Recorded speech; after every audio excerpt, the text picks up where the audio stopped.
Okay, let's go.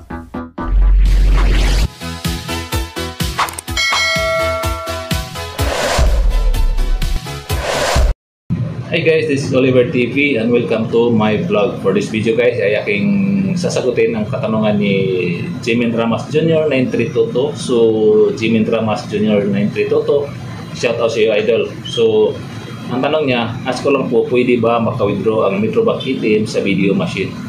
So, based lang po to sa aking experience, nakapag-withdraw na po ako sa video ATM machine gamit yung aking Metrobank ATM card. So, pwede po tayo doon mga idol.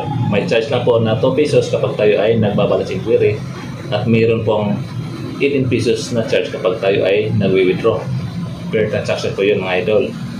So, nagtanong-tanong po ako sa mga staff ng bangko kung pwede pa ba sa ibang bank tayo mag-withdraw. So, ang sagot nila, pwede po. Basta't may nakalagay ng banknet, SIM charge lang po daw sa video. Ang sagot nila kapag may banknet na nakalagay. So kapag wala daw banknet or hindi po under ng banknet yung ATM machine na wini-withdrawhan natin, ay medyo malaki-laki po yung charge no. So yun po na may nakalagay na banknet yung ATM machine na wini-withdrawhan natin para maiwasan po yung malaki-laki charge mga idol.